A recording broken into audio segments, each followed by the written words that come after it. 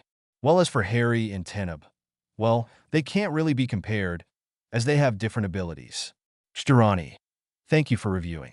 Ice Drake, thank you. I hope you enjoyed this chapter too. Mob, there'll be an encounter between Harry and Dementor. I have it planned, but it will take place later in the story.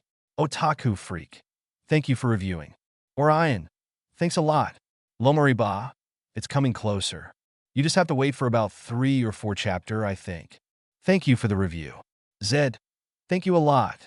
Forgotten Loss. I made my mind on not writing a Harry becomes all-powerful story and hope I'm not falling in this type, even if I enjoyed them. Thanks for reviewing. Phoenix Flight. Were you right? Anyway, thank you for reviewing.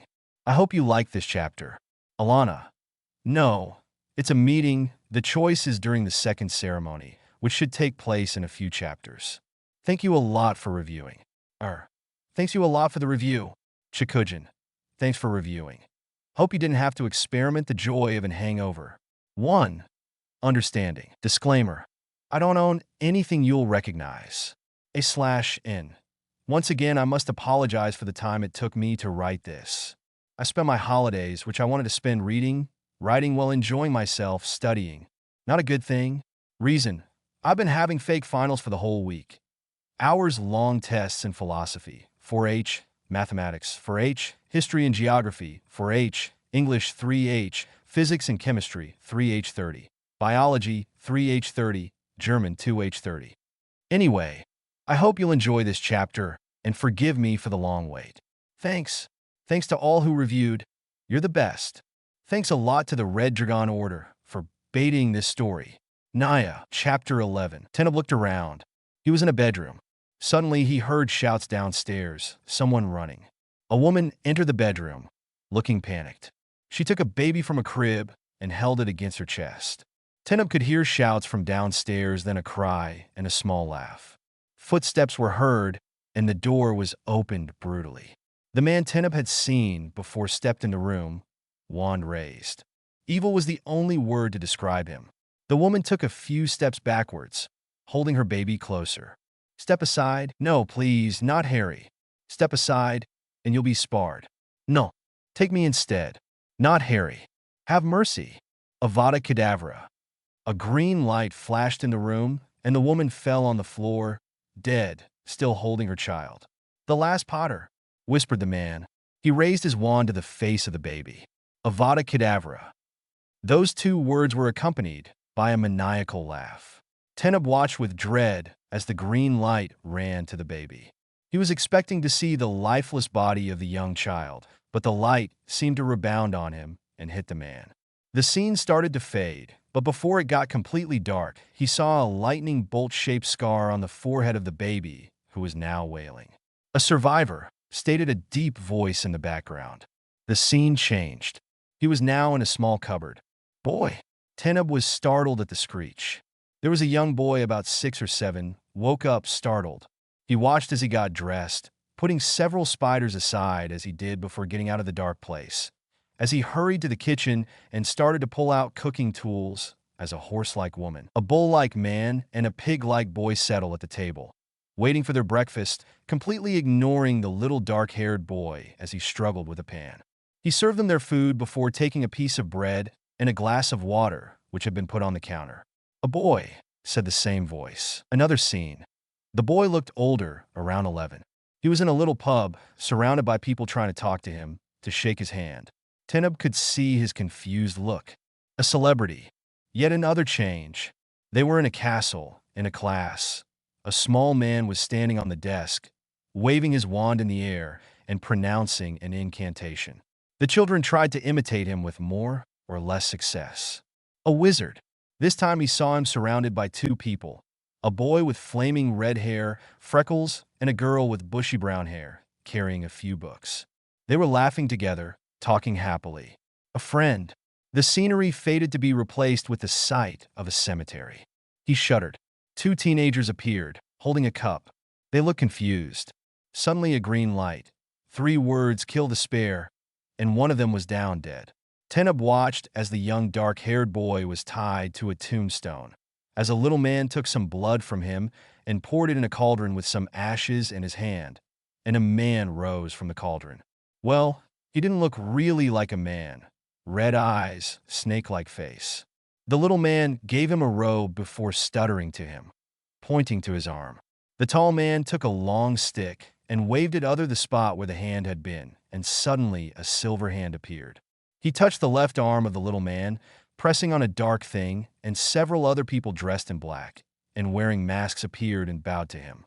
He addressed them before turning to the boy and starting to talk.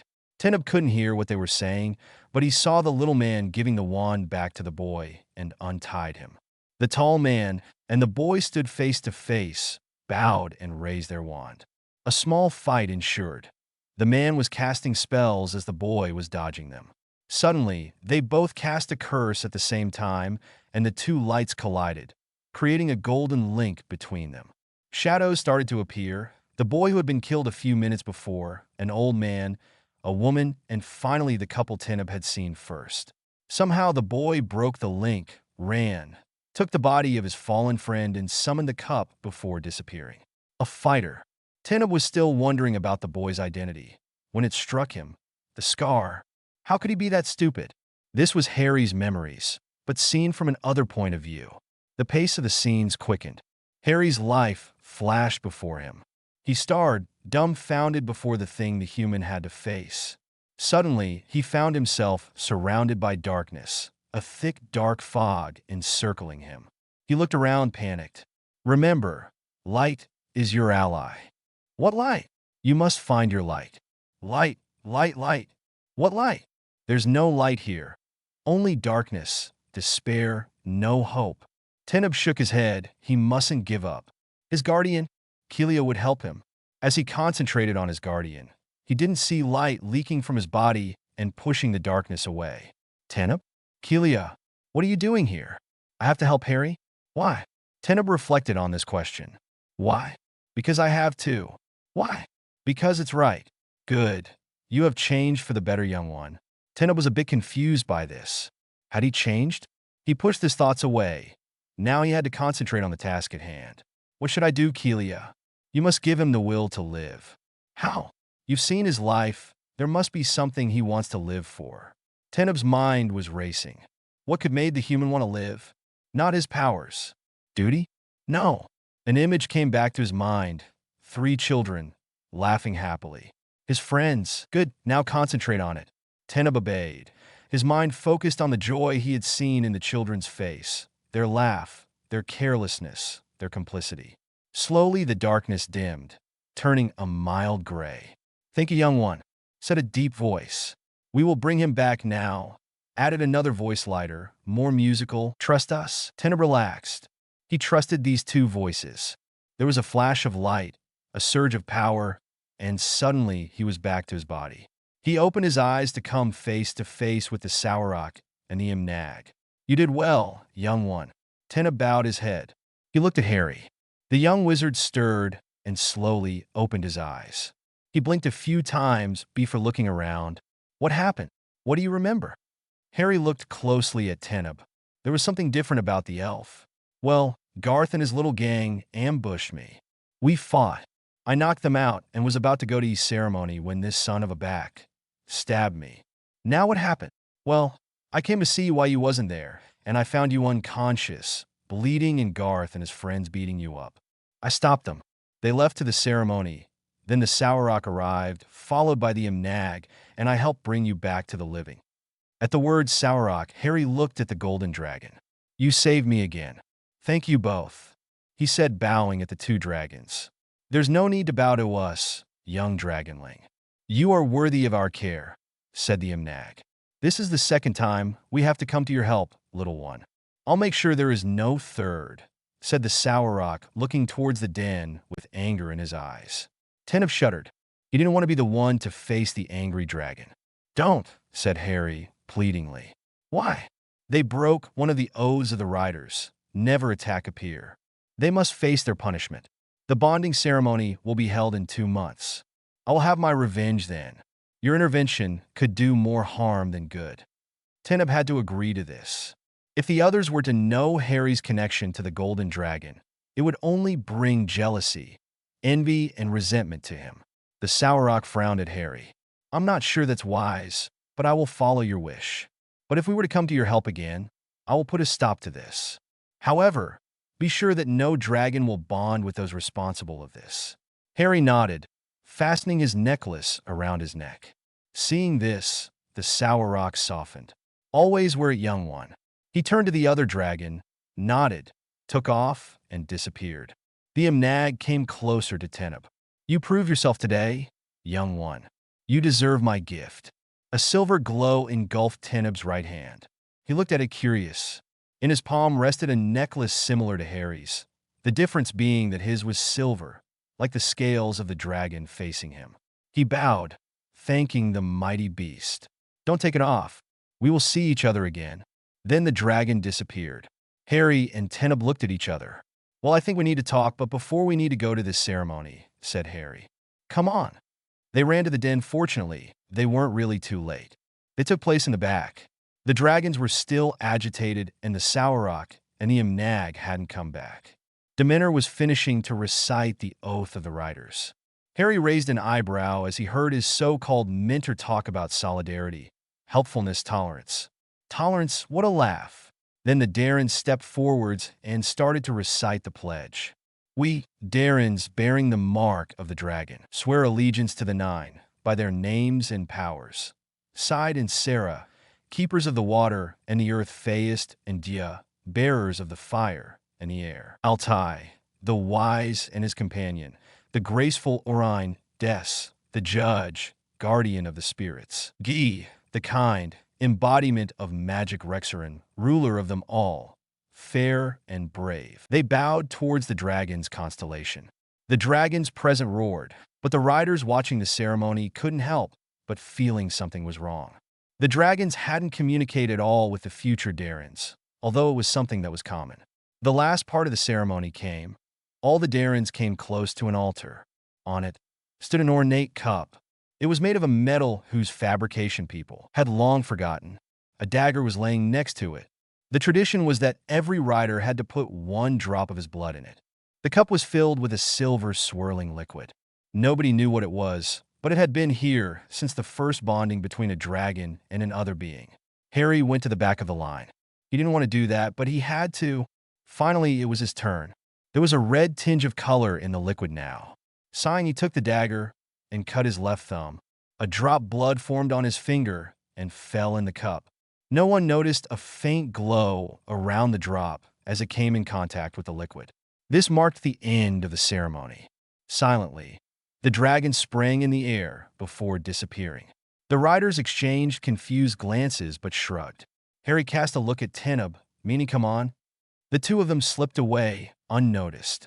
Grauzo, grauzo, grauzo, grauzo, grauzo, grauzo, grauzo, grauzo, grauzo, grauzo, grauzo, grauzo, grauzo. Harry led Teneb to a room he had found earlier. It was his room, and he hadn't planned on letting Teneb know about it. But this was the only where they wouldn't be disturbed.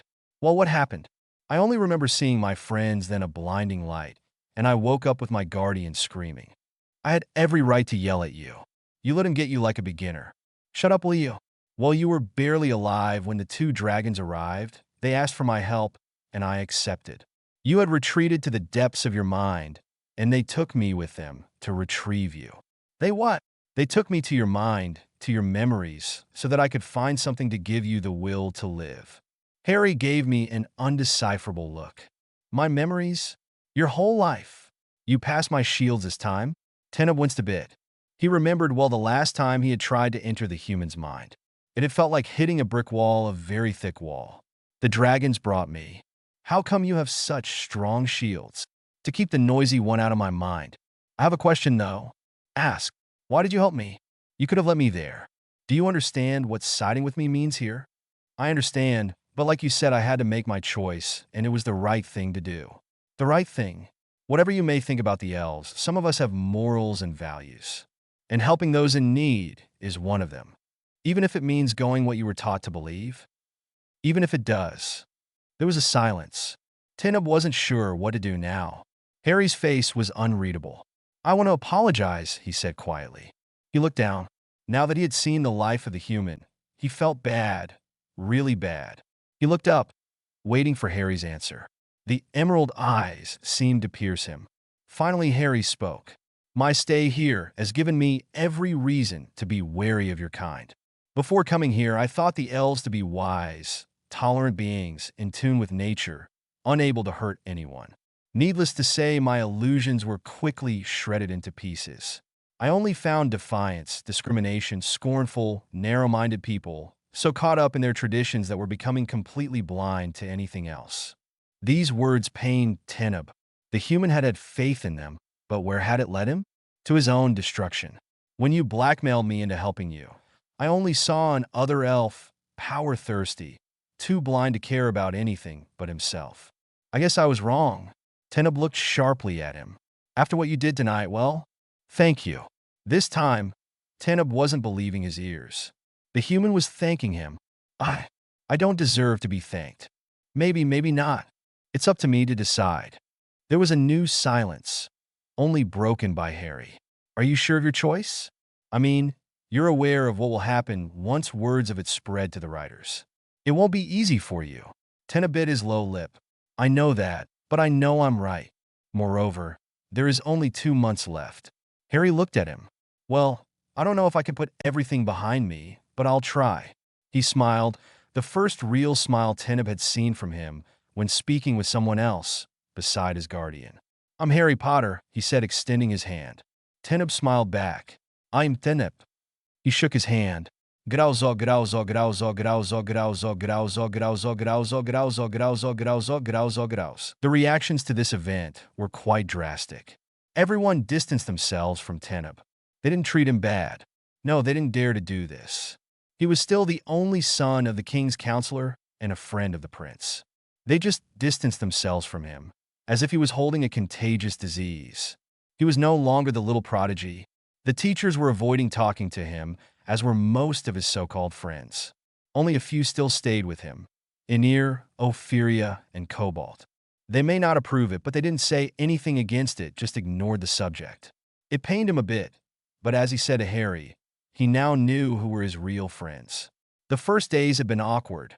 None of them knew how to act around each other. Then, the uneasiness disappeared as their training for the bonding ceremony intensified. Teneb was spending 3 hours in the morning and 4 in the evening training with Harry. They progressed, but it was apparent that they each had their favored subjects. Teneb's were archery, much to Harry's dismay, healing magic, and hand-to-hand combat. He was also able to follow a trail like if it was indicated with flashing neon panels, while Harry's were sword fighting, riding, offensive magic, and elemental power. Both were skilled when it came to mind magic. They now were comfortable around each other, not best friends or anything like that, but partners. Partners who were currently trying to beat each other. Both of them had their sword raised to eye level, eyeing carefully each other. Suddenly, they lunged at each other. Their swords clanged loudly. Teneb pushed on his, trying to unbalance Harry. The young wizard smiled. He dropped on his feet and swept the ground to make the elf trip. However, Teneb had fallen for this trick before and wasn't about to fall again for it. He jumped above it, instantly casting a blow aimed for Harry's chest. His sword met Harry's, and he felt the vibrations of the metal in his arm. He didn't have time to dwell on it, as he ducked a slash of Harry's sword. He retaliated, feigning on his right to strike at Harry's right side. He was trying to find an opening in the other's defense. They continued to exchange blows, matching each other in strength or rapidity. Finally, Teneb saw it. Without thinking, he charged, putting all his strength in it. When he saw Harry moving, he cursed. He had been tricked again. Seconds later, he was on the ground, his sword a few meters away. "I won," Harry stated, smiling. "Stop rubbing it in my face, will you?" Harry offered him his arm. Teneb took it, and before Harry could do anything, he was on his back on the grounds. "Getting comfortable?" asked Teneb, standing over Harry. "That was cheating. That was revenge." Harry raised an eyebrow. "Really? Then you won't mind me doing that." He grabbed Teneb's leg and pulled on it, sending Teneb to the ground. "That means war." Soon they were engaged in a hand-to-hand fight, whose outcome was predictable.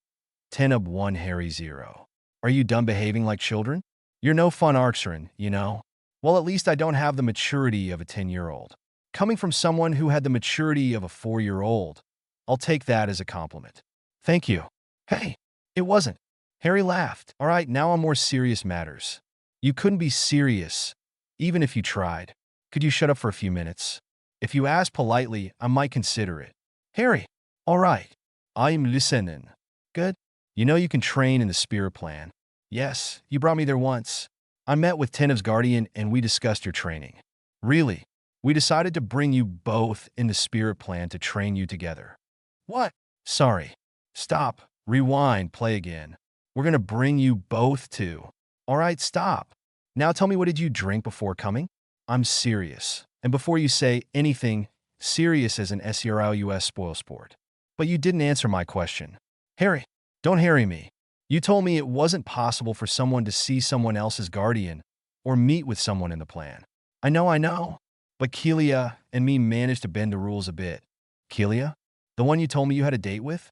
Well, yes, but that's not the point. From now, you'll spend your morning training in the plan. Bye. Hey, wait. Too late. The spirit was gone, much to Harry's annoyance. He had still a few questions for the guardian, but this would have to wait. He glanced at Teneb, who had the same glazed look as he knew he must be sporting right now. You learn it too? The elf nodded. Why have I a bad feeling about this? Degree unspecified currency and specified currency. Degree unspecified currency and specified currency. Degree unspecified currency and specified currency. Degree unspecified currency and specified currency. Degree unspecified currency and specified currency. Degree unspecified currency and specified currency. Degree unspecified currency unspecified currency. Degree unspecified currency and specified currency. Degree unspecified currency and specified currency. Degree unspecified currency and specified currency. Degree unspecified currency and specified currency. Degree unspecified currency and specified currency. Degree. Meanwhile, things weren't looking up in the wizarding world.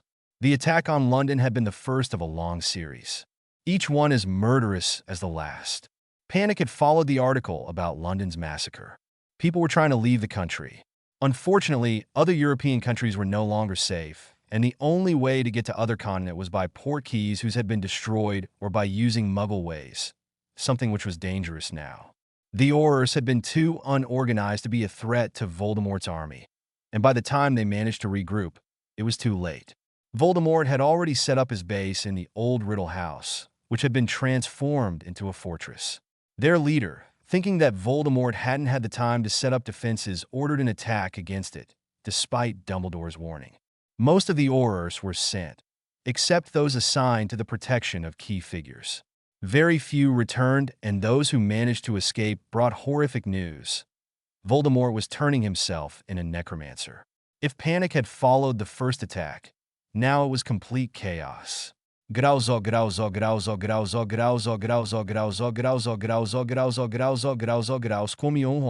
gonna be late. Well, if you had agreed to leave this bloody library sooner, we wouldn't be late. I didn't force you to come with me, she snapped. Ron cast a glance at her. She looked completely worn out. Sorry, Mione, he said, placing a hand on her shoulder. The last days had been hard on them. Both their families had gone into hiding. They were put under the Fidelius charm, and Dumbledore was the guardian for them. They couldn't have any sort of contact with them. Moreover, the constant attacks were a continuous strain for everybody in the school. Each morning an owl, at least, was bringing a black letter to one of the students. No, it's me. I shouldn't have snapped at you like that. It was uncalled for. Ron smiled at her. Well, we're both sorry. So what about forgetting this and run to Dada before Fig has our heads? Excellent idea for once, my dear Ron. Lead the way, fair lady. Smacking him on the head, they ran to the classroom, entering him as the professor started to take roll call. Sit down, Mr. Weasley. Same for you, Miss Granger. Both of them took their usual seats silently, panting a bit. Today, we'll learn about Dementors. There were a few gasps in the room. Who can tell what are the effects of Dementors? Unsurprisingly, Hermione's hand was immediately up. But she wasn't the only one. Mr. Weasley? A Dementor is a creature who sucks every happy feelings from you and makes you relive your worst memories. They can also suck your soul when they give you the kiss. Good Mr. Weasley, 5 points to Gryffindor. Now who can tell me what's the only way to protect yourself from a Dementor? Several people lifted their hands. Miss Sullivan? You have to use the Patronus charm. Exact, 5 points to Ravenclaw. Now, to produce a Patronus, you have to focus on your happiest memory, then say the incantation, Expecto Patronum. The happier the memory, the stronger the charm. Now, a bit of theory about the spell, its effect, and Dementors. The class groaned, but started to take notes as the professor talked. Half an hour later, she stopped. Good. Now put that away and take your wands. We're going to practice it a bit. Soon the whole class was echoing with Expecto Patronum, giving Mrs. Arabella Figg one hell of a headache. As expected, none of them managed to produce anything. They were told to practice the spell and that they'd continue with this during next lesson. They then headed towards Transfiguration, which they had with the Hufflepuff this year. They hurried as today they will find their forms as Animagi. They were quite excited, and for Ron and Hermione, that was certain. Should they have Animagi forms, they would immediately join the group McGonagall was setting up for those who wanted to become Animagus. They entered the room and sat, setting their quills, parchment, and textbooks on their desks and waiting for the rest of the class to arrive. Soon everyone was here, looking expectantly at McGonagall. Today, as you all know, you're going to find your form. I will call your name, and you'll step forwards. Approach this cup, fill a glass with some of the potion, and put a drop of your blood in it. You can use the knife near the cup. If you have a form, it will appear in your glass. Sus ambones. The girl approached and cut her thumb, wincing a bit. She looked with McGonagall into her glass, her face breaking into a relieved smile. A butterfly, she said. Good, go back to your seat. Irene Davin. The Hufflepuffs all went to the desk, and few went back to their seats smiling. On the 11th Hufflepuff, only 4 found a form. Susan, Maria, which was a colibri, Maxim, who was a bear, and Ernie, who was a horse. It was then the Gryffinder's turn. Lavender Brown. She stood up and walked to the cup. Minutes later, she was back to her seat, disappointed. Seamus was a big gray dog. Hermione Granger. She dropped the blood and looked at the swirling liquid expectantly. Nothing. Well, started McGonagall, a bit disappointed. She had expected Hermione to have a form. Before she could continue, the liquid started to bubble. What? She looked closely at it. The liquid had gone from translucent to a milky white. Then a picture appeared in it. A sphinx. The teacher looked shocked. A magical animal. No wonder it took time to appear. Very good, Miss Granger. She gave the girl one of her rare smiles. Dazed, Hermione went back to her seat. Cool, Hermione. Thank you, Ron. Meanwhile, Neville had found his form, an eagle, which was rather ironic, knowing the flying ability of Neville. Dean and Parvati didn't have any forms. Ronald Weasley. Minutes later, Ron gave a whoop of joy. A tiger. Do you believe it? A tiger. Mr. Weasley, could you restrain yourself? I don't think Professor Snape would appreciate knowing you knocked down the potion he made for my classes.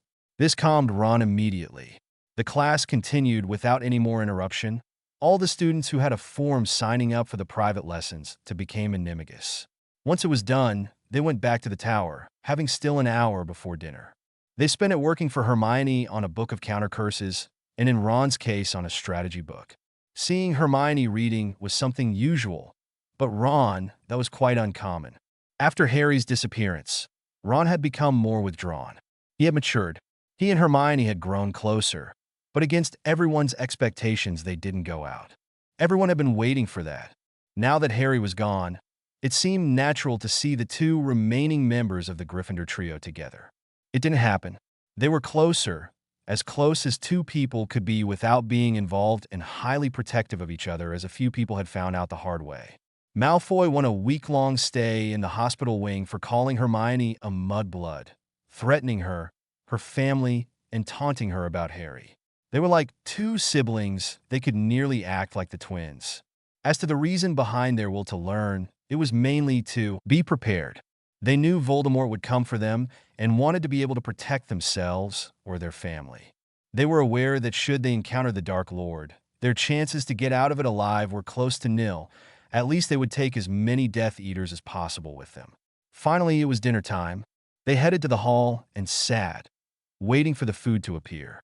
However, nobody would have the heart to eat a lot this evening. As the food appeared in the golden plate, an owls entered the hall, sweeping towards the staff. Frowning, Dumbledore took the envelope and tore it open.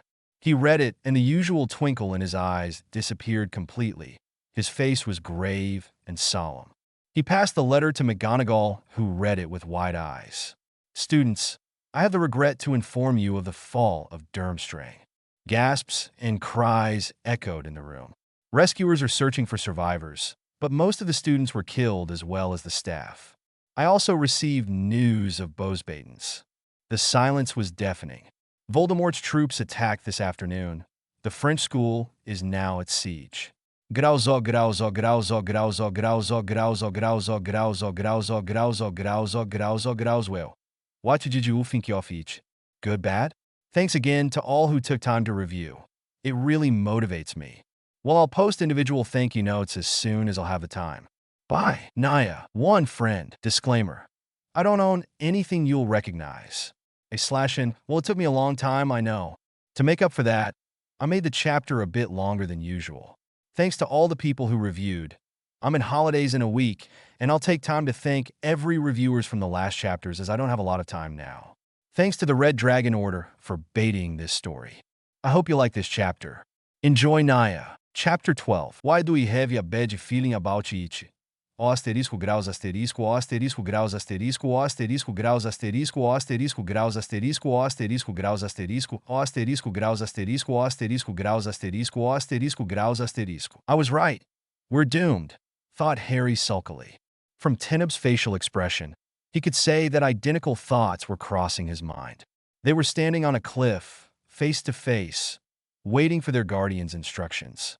All right, take one of your knife. You need to do a blood exchange to be able to see each other in the spirit plane. A blood exchange, shouted the two youths at the same time, looking at each other with wide eyes. I'm not deaf, you know. But a blood exchange means that we'll have a latent connection between us, stuttered Harry. Good, you listen at least to one of the things I taught you. Where's the problem? I resent that. And the problem is that I don't think neither of us want to have connection built between us. Why? You're friends, right? We're partner, replied Harry, emphasizing the word partner. That's the same thing. Not exactly. Well, though luck because you aren't getting out of this one. So shut up and concentrate. Sighing, Harry brought his attention back to Teneb. He didn't seem really overjoyed by this too. Well, I suppose we don't have a choice in the matter. Not really. Harry pulled out one of his throwing knives and made a small cut in his palm before passing the sharp blade to the elf. Once he had cut himself, they pressed their palms against each other. Their hand glowed faintly, and they felt a little tingle in their arms. Done, said Teneb, healing the cut. Good, now go to the plane. Seconds later, Harry found himself in the spirit plane. So what are we going to do now? Arin appeared near him. Train, my dear boy, train. Where is Teneb? I thought you said I'll be able to see and interact with High in this plane. He should come in no time. He had a little less practice. At this, they saw an elf popped out of thin air. Teneb. He looked towards them and walked in their direction. It worked. Yes, where's your guardian? Behind you, young one. Harry whirled on his heel. He came face to face with an other dragon, which looked like an Imnag. Harry, this is Keelia. Harry bowed to the dragon before turning to Teneb. The crazy, overgrown lizard here is my guardian, Arin.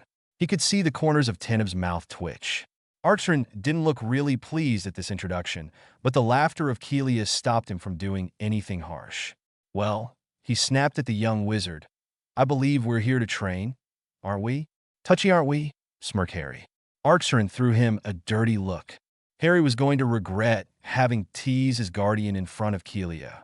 Unspecified currency asterisk degree asterisk unspecified currency unspecified currency asterisk degree asterisk unspecified currency specified currency asterisk degree asterisk unspecified currency unspecified currency asterisk degree asterisk unspecified currency specified currency asterisk degree asterisk unspecified currency specified currency asterisk degree asterisk unspecified currency unspecified currency asterisk degree asterisk unspecified currency unspecified currency asterisk degree asterisk unspecified currency. Harry exited his trance, panting.